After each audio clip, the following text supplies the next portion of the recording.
तर्जुमा गर्दा सीमित स्रोत साधनको उपयोग गरी उत्पादन वृद्धि तथा राष्ट्रिय पुँजीको विकासमा जोड दिन सरकारलाई सांसदहरूको सुझाव। व्यापार घाटा कम गर्न प्रयास गर्ने अर्थमन्त्री खतिवड़ाको भनाई। मिडिया काउन्सिल विधेयक प्रेस मैत्री बनाउन माग गर्दै पत्रकार महासंघद्वारा सभामुख महरा र राष्ट्रिय सभा अध्यक्षको ध्यानाकर्षण। विधेयकप्रति साझा विवेकशील पार्टीको पनि आपत्ति। शताब्दी पुरुष सत्यमोहन जोशीलाई सरकारद्वारा विशेष सम्मान। भाषा र संस्कृतिको उत्थान बिना समृद्ध मुलुकको परिकल्पना गर्न नसकिने जोशीको भनाई। चर्च तथा होटेलहरूमा भएको आक्रमणपछि उत्पन्न साम्प्रदायिक तनावलाई थप भड्काउन प्रयोग हुन सक्ने भन्दै श्रीलङ्का सरकारद्वारा सामाजिक सञ्जालमाथि प्रतिबन्ध। र नेपालमा हुने 13औं दक्षिण एसियाली खेलकुद प्रतियोगिताको लोगो र मस्कट सार्वजनिक। नमस्कार, कान्तिपुर डायरीका साथमा साथी प्रिन्स र म प्रतीक्षा। सुरु गरौँ मुख्य प्रसङ्गबाट। आगामी आर्थिक वर्ष 2076-77 को विनियोजन विधेयकका सिद्धान्त र प्राथमिकताको छलफलमा सांसदले विकास निर्माणलाई प्राथमिकता दिन सरकारलाई सुझाव दिएका छन्। प्रतिनिधि सभाको आजको बैठकमा बोल्ने सांसदले आगामी बजेटलाई कार्यान्वयनमुखी बनाउन सुझाएका हुन्। छलफलका क्रममा पूर्व अर्थमन्त्री समेत रहेका नेकपाका महासचिव विष्णु पौडेलले विनियोजन विधेयकमा मुलुकलाई मध्यम आय भएको मुलुकका रूपमा विकास गर्ने अठोट लिएको उल्लेख गर्नुभयो। उहाँले आगामी आर्थिक वर्षको बजेट तर्जुमा गर्दा सीमित स्रोत साधनको उपयोग गरी उत्पादन वृद्धि, राष्ट्रिय पुँजीको विकास, रोजगारी सिर्जना, आयात प्रतिस्थापन र निर्यात वृद्धिमा जोड दिनुपर्ने बताउनुभयो। सरकारको नीति कार्यक्रममा भनिए चाहिँ आगामी आर्थिक वर्षलाई इतिहासकै तीव्र आर्थिक विकासको वर्षको रूपमा परिणत गर्नका लागि अनुकूल हुने त्यस प्रकारको बजेट लिएर आउनुहुनेछ र त्यस प्रकारको बजेट निर्माण गर्नका लागि माननीय मन्त्रीजीले जुन प्रकारको सिद्धान्त र प्राथमिकता सदन समक्ष प्रस्तुत गर्नुभएको छ, यो सिद्धान्त र प्राथमिकताको मार्गदर्शनमा त्यस प्रकारको बजेट निर्माण गर्न सम्भव छ भन्ने आफ्नो विश्वास व्यक्त गर्न चाहन्छु। कांग्रेसका सांसद मिनेन्द्र रिजालले चालु आर्थिक वर्षमा पनि पुँजीगत खर्च कम भइरहेकाले आगामी आर्थिक वर्षका लागि कार्यान्वयनमुखी बजेट तर्जुमा गर्न आग्रह गर्नुभयो। उहाँले मुलुक संघीयतामा गए पनि अपेक्षित पुँजीगत खर्च हुन नसकेको गुनासो गर्नुभयो। अहिले चालु वर्षलाई हेर्ने भने 7 प्रदेशमा 210 अर्ब बराबर, त्योभन्दा अलिक बढी जति स्थानीय तहमा बजेट विनियोजन भएको थियो। पुँजीगत खर्च 128 अर्ब प्रदेशहरूले गर्ने भनेको थियो। 128 खर्च कहाँ पुग्यो, कति भयो, त्यसबारेमा सामान्य जानकारी पनि संसदलाई दिन सक्नु भएन। अर्थमन्त्रीले प्राथमिकता र सिद्धान्त निर्धारण गर्ने क्रममा प्राथमिकता र सिद्धान्तले त्यो खोज्थ्यो। 128 मा अहिलेसम्म शून्य छ। प्राय कहीँ पनि उत्साहप्रद रूपले पुँजीगत खर्च हुन सकेन। हामीले संघीयता तल गएपछि खर्च हुन सक्छ, जनताले चाहे अनुसारको पुँजी निर्माण गर्न सकिन्छ, त्यसैले अगाडि बढौं, संघीयताको बाटोबाट स्थानीय तहलाई बलियो बनाएर जान सकिन्छ भनेको थियो, त्यो हुन सकेन। आम्दानी र खर्च बढेको देखाउने सरकारले आयातबाट झण्डै 40% कर उठाउने गरेको भन्दै उहाँले आयातमा आश्रित राजस्व सङ्कलन गर्ने प्रवृत्ति त्याग्नुपर्ने बताउनुभयो। समाजवादी पार्टीका सांसद विमल प्रसाद श्रीवास्तवले मुलुकलाई आत्मनिर्भर बनाएका उत्पादनलाई संरक्षण गर्न सरकारले ध्यान दिनुपर्ने बताउनुभयो। अभाव हुँदाखेरि सहुलियत दिनु एउटा पक्ष हो, तर अभाव पनि छैन, आवश्यकता पनि छैन र आवश्यकता जति हामीसँग आफै छ, हामी आफै उत्पादन गर्दैछौँ भन्दाखेरि स्वदेशी उद्योगलाई कसरी प्रोत्साहन गर्ने, जुन कुरामा हामी आत्मनिर्भर भएका छौँ त्यसलाई कसरी संरक्षण गर्ने, त्यतातर्फ ध्यान गएको देखिँदैन।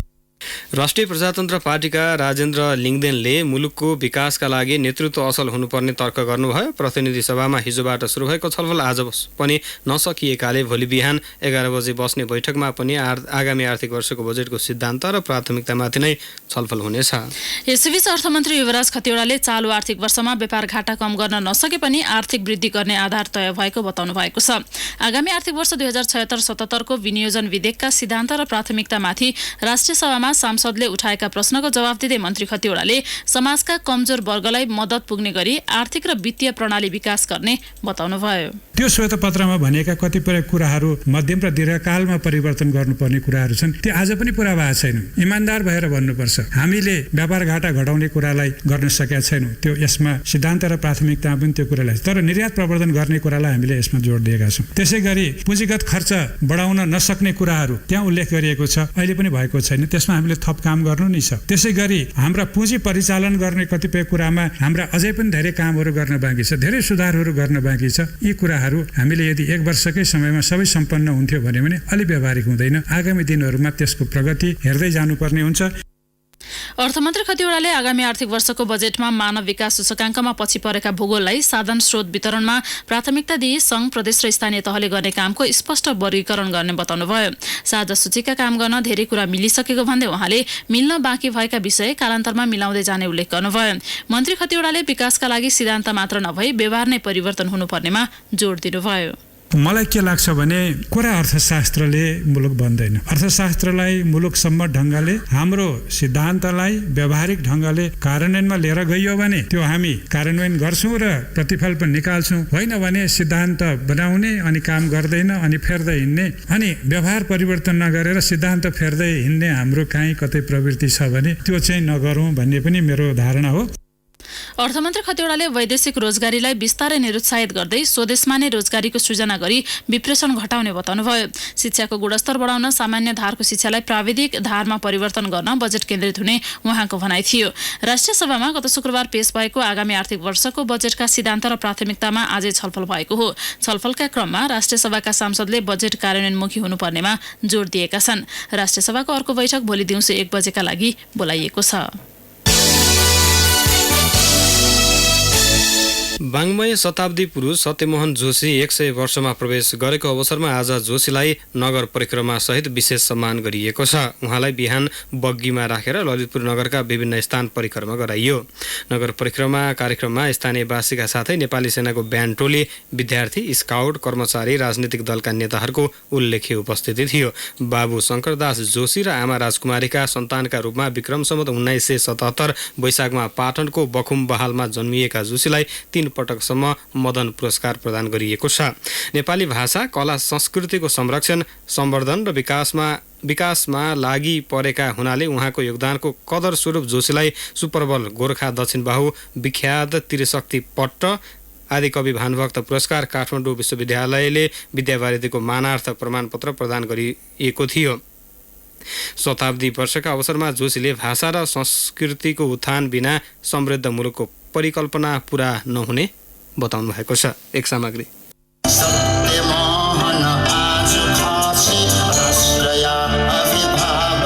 मान्छेको मूल्याङ्कन उसले व्यतीत गरेको आयुबाट होइन, त्यसबीचमा समाजमा उसले कायम गरेको उदाहरणबाट हुन्छ। बाँच्ने क्रममा काटेका हिउँद र वसन्त भन्दा व्यक्तिले दर्शाएको मूल्य र मान्यताले उसको उचाइ कायम हुन्छ। 42 टेकेका सत्यमोहन जोशी नेपाली समाजको आदर्शका त्यस्ता धरहरा हुन् जो दिन प्रतिदिन चुलिदो छ। आफ्नो सक्रियताको एकमात्र राज सकारात्मक चिन्तन हो भन्नुहुन्छ उहाँ। जब कोही एक भुइँमा खुट्टा टेक भन्छ, जब पुग्यो 50 पेटमा बतास, जब पुग्यो 60 हिँड्दाखेरि हातमा लाठी, जब पुग्यो 70 हिँड्दाखेरि लटरी, जब पुग्यो 80 कुनामा बसी, जब पुग्यो 90 हब्बे न कब्बे, जब पुग्यो 100 यमराजको भयो भने एउटा ढुक्क नगर्नुहोस्। जीवन यस्तै हो भनेको मतलब आज जति मैले सम्मान गरेँ त्यसले मेरो ऊर्जा थपिरहेको छ। म अब 101, 2, 3 पनि बाँचौँला गर्नु जस्तो लागिरहेको छ। आयु लम्बाइ गर्ने कुरा त्यही हो। चिन्तन गर्नुहोस्, सारा कुरा विचार, म को हुँ, म किन यहाँ आएँ, मैले के गर्नु छ, मरेपछि के हुन्छ, त्यो पनि विचार भन्नु हो, त्यो दर्शन हो। सन् 1977 वैशाख 30 गते पाटनमा जन्मिनु भएका जोशीको ऊर्जाशील उमेर मुलुकका विभिन्न गाउँ बस्तीमा बित्यो, जहाँ लोक कला संस्कृतिको रसपान गर्ने मौका मिलेको थियो उहाँलाई। त्यही मौलिकताबाट उठेका जोशीको विचार, व्यवहार र जीवनशैलीमा नेपालीपनको सुगन्ध आउँछ।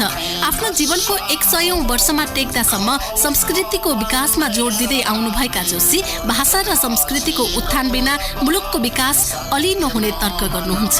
ठुल्ठुलो घर बनाएर मात्रै, ठुल्ठुलो सडक बनाएर, ठुल्ठुलो कारखाना बनाएर मात्रै समृद्ध हुने होइन। वास्तवमा चाहिँ हाम्रो भाषा, साहित्य, संस्कृतिलाई पनि त्यत्तिकै माथि पुर्याउनु पर्ने हाम्रो जिम्मेवारी छ। सन्तोषम परम सुखमको सिद्धान्त आत्मसात गरेका जोशी राष्ट्रका नाममा आफूले गरेको कर्मको प्रतिफल प्राप्त गरेको बताउनुहुन्छ।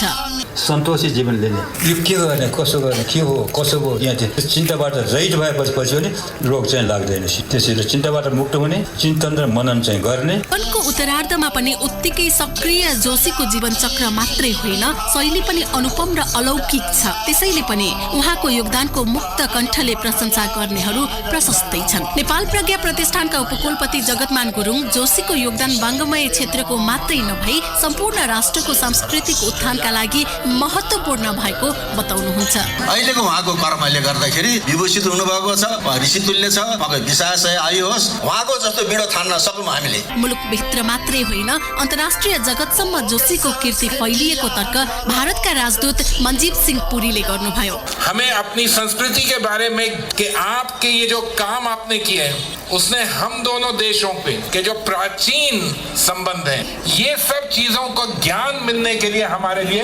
आपका जो सहयोग है उसके साथ शायद ही कोई इससे बड़ी चीज हो सके। आफूलाई संस्कृतिको पुजारी भन्न रुचाउने जोशी वास्तवमै जिउँदो इतिहास हुन्। समाज चिन्ह खोज्नेहरूका लागि विश्वविद्यालय, संस्कृति र रीतिरिवाज बुझ्न चाहनेका लागि गुरुकुल, आफ्नो जीवनलाई नै उदाहरणका रूपमा यही समाजमै समर्पित गरेका युग पुरुष सत्यमोहन जोशीलाई जन्मोत्सवको शुभकामना। रेडियो कान्तिपुरका लागि इन्द्रलक्ष्मी घिमिरे, ललितपुर। शताब्दी पुरुष सत्यमोहन जोशीको 100 वर्ष प्रवेशका अवसरमा तयार पारिएको एक सामग्री पछि कान्तिपुर डायरीमा ब्रेकको पालो। ब्रेकपछि कान्तिपुर डायरीमा अब बाँकी प्रसङ्ग। मिडिया काउन्सिल विधेयक प्रेस मैत्री बनाउन नेपाल पत्रकार महासंघले सभामुख कृष्णबहादुर महराको ध्यानाकर्षण गराएको छ। सरकारले संसदमा दर्ता गराएको मिडिया काउन्सिल विधेयकले प्रेस तथा अभिव्यक्ति स्वतन्त्रता हनन गर्ने भन्दै फिर्ता लिन आन्दोलनमा होमिएको महासंघले आज सभामुख महरालाई भेटेर विधेयकलाई प्रेस मैत्री बनाउन पहल गर्न आग्रह गरेको हो। ज्ञापन पत्र बुझ्दै सभामुख महराले आफू प्रेस स्वतन्त्रताप्रति प्रतिबद्ध रहेको र विधेयकमा कुनै कमी कमजोरी रहे विषयगत समितिमा छलफल गरेर समाधान निकाल्न पहल गर्ने बताउनु भएको महासंघका अध्यक्ष गोविन्द आचार्यले जानकारी दिनुभयो। सरकारवाला पक्षसँग छलफल र सहमति नलिई आम सञ्चार माध्यम नियन्त्रण गर्न सक्ने गरी मिडिया विधेयक सरकारले संसदमा पेश गरेपछि विवाद हुँदै आएको छ। प्रेस स्वतन्त्रता विरोधी विधेयक गत बिहीबार संसदमा दर्ता भएपछि आइतबारदेखि नेपाल पत्रकार महासंघले आन्दोलन सुरु गरेको हो। महासंघले आजै राष्ट्रिय सभाका अध्यक्ष गणेश प्रसाद तिमल सिन्हालाई पनि भेटेर ज्ञापन पत्र बुझाएको छ। संसदका विभिन्न समिति सभापति र सदस्यसँग भोलि छलफल गर्ने निर्णय भएको महासंघका अध्यक्ष आचार्यले बताउनुभयो। यसैबीच विधेयकप्रति साझा विवेकशील पार्टीले आपत्ति जनाएको छ। प्रेस तथा अभिव्यक्ति स्वतन्त्रता विरुद्ध मिडियालाई नियन्त्रण गर्ने अभिप्रायले सरकारले विधेयक ल्याएको भन्दै विवेकशील साझाले आपत्ति जनाएको हो। सो पार्टीले आज पत्रकार सम्मेलन गरी प्रेसले प्राप्त गरिसकेको हक र अधिकार कुण्ठित गर्ने मनसायले विधेयक ल्याएको दाबी गरेको छ। मेडिकल कलेजहरूको शुल्क विवाद लगायत विविध विषयमा अध्ययन गर्न गठित संसदको शिक्षा तथा स्वास्थ्य समिति अन्तर्गतको उपसमितिले सरकारवालासँग छलफल सुरु गरेको छ।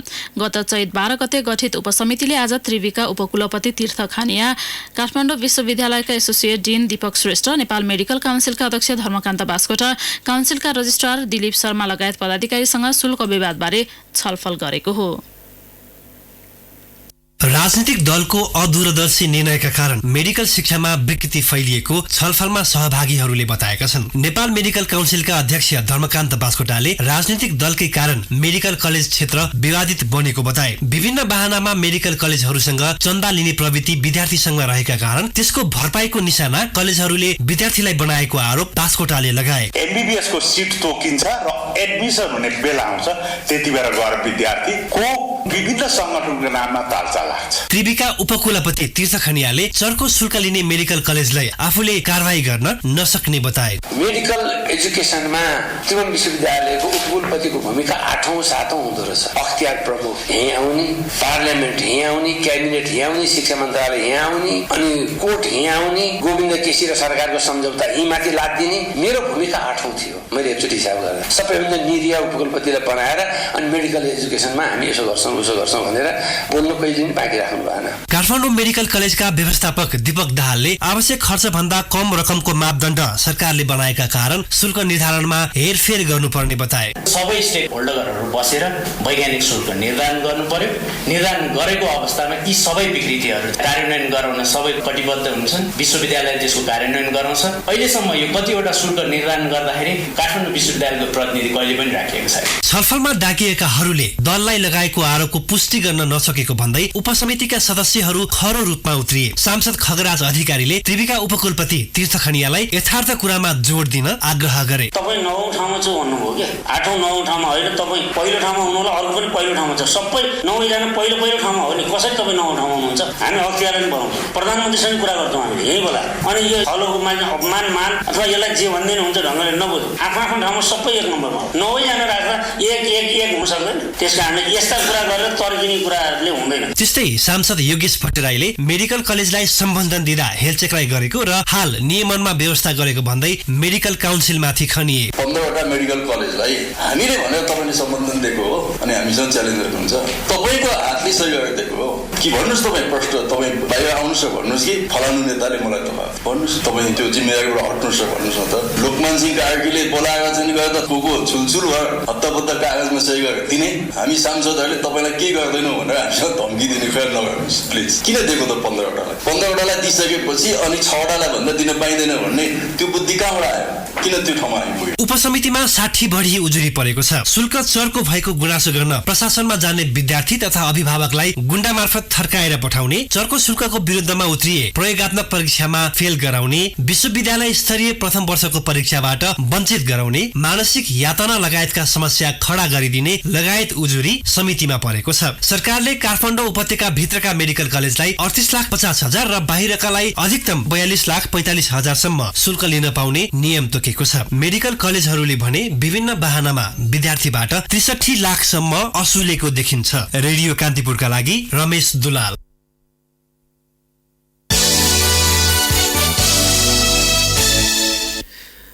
राष्ट्रपति विद्यादेवी भण्डारीले प्रदेश 2 को जनकपुर धाम र आसपासका क्षेत्रमा कृषिको आधुनिकीकरणमा जोड दिनुभएको छ। जानकी नवमीको अवसरमा जनकपुर धाममा पूजा अर्चनापछि राष्ट्रपति भण्डारीले बहुसांस्कृतिक बहुधार्मिक महत्त्व जोडिएको जनकपुरमा कृषिको आधुनिकीकरणका लागि जोड दिनुभयो। कृषिको उत्पादकत्वमा कमी आउनु दुःखद भएको भन्दै राष्ट्रपति भण्डारीले चुरे क्षेत्रको संरक्षणमा समेत जोड दिनुभएको छ।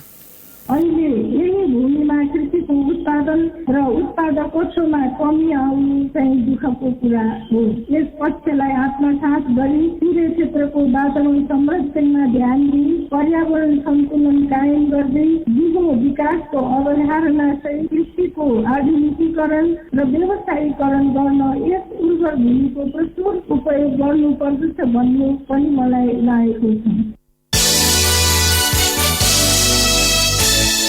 मुलुकका विभिन्न स्थानमा आज भएका सवारी दुर्घटनामा 6 जनाको मृत्यु भएको छ। महोत्तरीको बर्दिवास नगरपालिका 4 मा ना 6 ख 3020 नम्बरको ट्रकको ठक्करबाट दिनेश मानन्द र नवीन मोक्तानको मृत्यु भएको छ। यस्तै नवलपरासी पश्चिमको रामग्राम नगरपालिका 16 मा लु 1 ख 7711 नम्बरको ट्रकको ठक्करबाट 9 वर्षीय बालिकाको मृत्यु भएको छ। सोही नगरपालिकाको वडा नम्बर 12 मा 2 मोटरसाइकल ठोकिँदा 1 जनाको मृत्यु भएको छ। उनको शनाखत भइ नसकेको प्रहरीले जनाएको छ। रूपन्देहीको मायादेवी गाउँपालिका 4 रम्बापुरमा लु 1 क 3375 नम्बरको टिप्परको ठक्करबाट 17 वर्षीय गोलु कहारको मृत्यु भएको हो। यसैगरी रौतहटको गरुडा नगरपालिका 8 जिगडियामा भारतीय नम्बर प्लेटको गाडीको ठक्करबाट सहना खातुनको मृत्यु भएको प्रहरी प्रधान कार्यालयले जनाएको छ।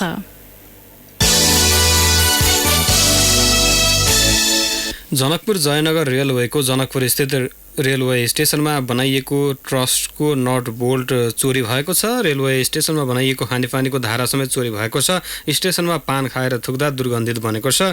रेलवे सञ्चालन नहुँदै रेलवे ट्र्याक र स्लिपर जोड्ने क्लिप चोरी हुन थालेको हो। रेलवे निर्माण नसक्दै कडा निगरानीका बावजुद रेलवे सामग्री चोरी भएको रेलवे साइट इन्जिनियर विनोद ओझाले बताउनु भएको छ। कान्तिपुर डायरीमा अब सङ्खुवा सभा डायरीको पालो। सङ्खुवा डायरीमा दिपेन्द्र साकीको नमस्कार। सङ्खुवाका 3 स्थानीय तहमा खानेपानीको समस्या छ। मुहान नजिकै नहुँदा स्थानीय घण्टौं लाममा बसेर पानी ल्याउन बाध्य छन्। खानेपानीको चरम अभाव भएपछि चैनपुर नगरपालिकामा 10, धर्मदेवी नगरपालिकामा 25 र 5 खपन नगरपालिकामा 10 गरी 45 घर परिवारले गाउँ छाडेका छन्। धर्मदेवीको 2वटा वडामा मात्र 25 घर परिवार खानेपानीका कारण बसाइ सरेका छन्। नजिकमा भएका खानेपानीको मुहान सुक्न थालेको स्थानीयको भनाइ छ।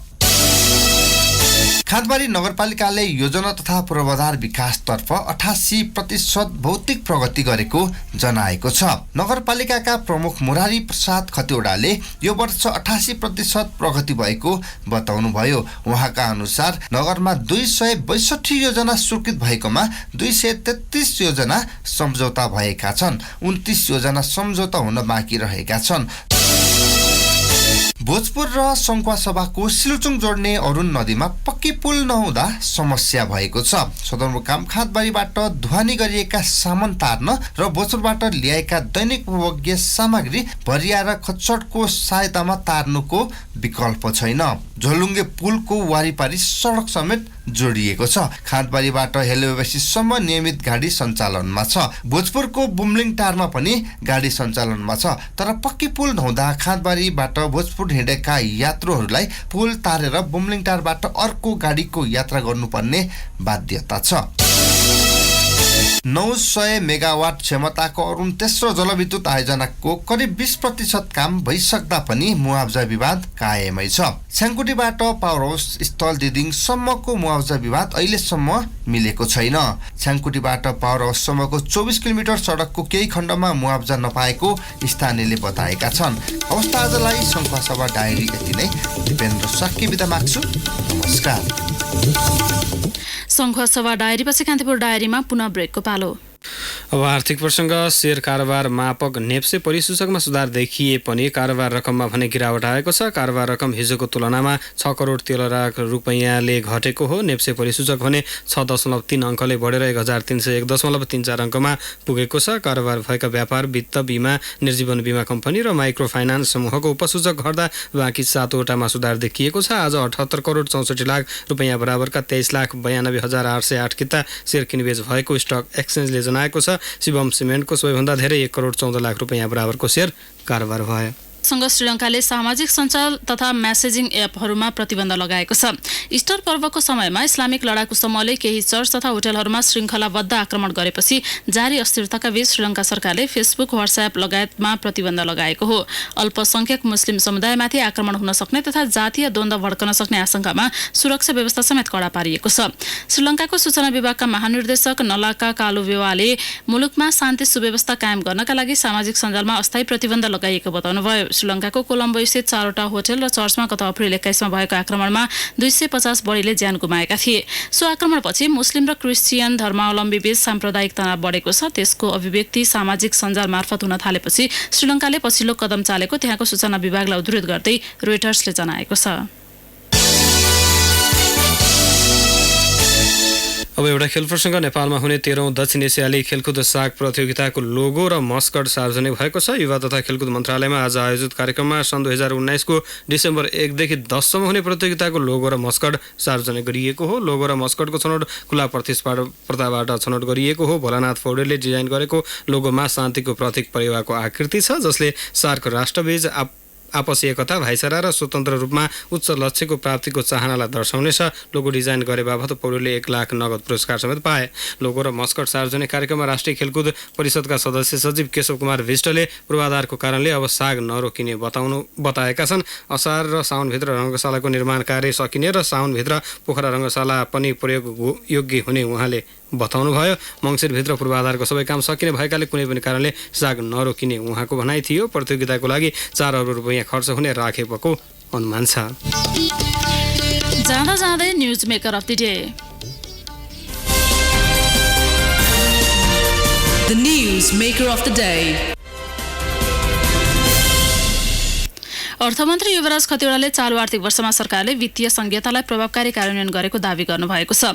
आगामी आर्थिक वर्षको विनियोजन विधेयकका सिद्धान्त र प्राथमिकतामाथि राष्ट्रिय सभामा सांसदले उठाएका प्रश्नको जवाफ दिँदै मन्त्री खतिवडाले अर्थतन्त्रको जग बसाल्न सरकार सफल भएको दावी गर्नुभयो। आगामी आर्थिक वर्षको बजेटमा अर्थतन्त्रको समावेशी अवधारणालाई अवलम्बन गरिने मन्त्री खतिवडाको भनाइ छ। राष्ट्रिय सभाको आजको बैठकमा खतिवडाले राख्नु भएको धारणाको सम्पादित अंशलाई आजको न्युज मेकर अफ द डेमा प्रस्तुत गर्दै कान्तिपुर डायरीबाट भने साथी प्रिन्स र म प्रतीक्षा बिदा हुन्छौँ। नमस्कार, शुभरात्रि। 1 वर्षकै अवधिमा वित्तीय संहिता कार्यान्वयन गर्ने धेरै कुराहरू गरेका छौँ। स्रोतको बाँडफाँडको विषयमा, खर्चको दायित्वको जिम्मेवारीको बाँडफाँडको विषयमा अथवा अन्य कतिपय अधिकार क्षेत्रहरूको बाँडफाँडको विषयमा कतिपय कानुन बनिसकेका छन्। कतिपय कानुनहरू संसदमै छलफलको क्रममा छन् र केही कानुनहरू अझै पनि निर्माण गरेर आउने चरणमा छन्। त्यसैले वित्तीय संहिता कार्यान्वयन छ, पूर्ण भएको छ म भन्दिनँ, तर हामी धेरै उल्लेख्य मात्रामा अघि बढिसकेका छौँ र हामी धेरै व्यवस्थित पनि हुँदैछौँ। त्यस कारणले यो संहिता कार्यान्वयनको सन्दर्भमा चाहिँ हामीले जुन किसिमको प्रणाली अपनाएका छौँ त्यो प्रणालीमा सरकार अघि बढ्छ। यसमा कहीँ कतै प्रश्न या शङ्का उत्पन्न नगरिदिनु हुन पनि म अनुरोध गर्दछु। हामी तिनै तहको निर्वाचन भएर हामीले 761 वटा सरकारका बजेट निर्माण गर्ने प्रक्रिया सुरु गरेर 1 वर्ष कार्यान्वयनको 1 वर्ष पनि पूरा गर्न लागेका छौँ। त्यसो हुनाले अब हामीले त्यसैलाई अझ बढी प्रभावकारी व्यवस्थित गर्दै जाने हो। सङ्घ प्रदेश र स्थानीय तह बीचको सहकार्य र परिपूरक भूमिका नै हो। त्यसरी नै अबको चाहिँ हाम्रो आर्थिक प्रणाली चल्छ र त्यसरी नै राज्य प्रणाली चल्छ। यो भनिरहँदाखेरि सङ्घले पनि निजी क्षेत्र सहकारी क्षेत्रसँगको सहकार्य गर्ने र प्रदेशले र स्थानीय तहले पनि त्यस्तै किसिमका अरू विकासका साझेदारहरूसँग सहकार्य गर्ने कुरालाई हामीले बिर्सिनु हुँदैन। यो भनिरहँदा मैले नेपालको विकासमा सहयोग गर्ने अन्तर्राष्ट्रिय निकायहरू, हाम्रा छिमेकी मुलुकहरू र अन्तर्राष्ट्रिय विभिन्न मुलुकका हामीलाई सहयोग दिने विश्वका विभिन्न मुलुकहरूलाई पनि हामीले बिर्सनु हुँदैन र हाम्रा कतिपय अन्तर्राष्ट्रिय आर्थिक सम्बन्धहरू पनि हुन्छन् जसको आधारलाई पनि हामीले बजेटको सिद्धान्त र प्राथमिकता तय गर्दाखेरि सोच्नुपर्ने हुन्छ। हामी एक्लो र आफ्नो मात्रै एउटा टापुमा बसेर सिद्धान्त र प्राथमिकता तय गर्न सक्दैनौँ। अन्तर सम्बन्धित विश्व छ। अन्तर सम्बन्धित विश्वमा अन्तर सम्बन्धित विषयहरूमा पनि हामीले चनाखो हुनुपर्दछ। त्यस कारणले नै कतिपय कुराहरू यहाँनिर के भएको भन्ने लाग्न सक्छ, तर आजको वस्तुस्थितिलाई हामीले आत्मसात गरेर त्यस किसिमले अघि बढ्न खोजेका हौँ, यो म स्पष्ट गर्न चाहन्छु।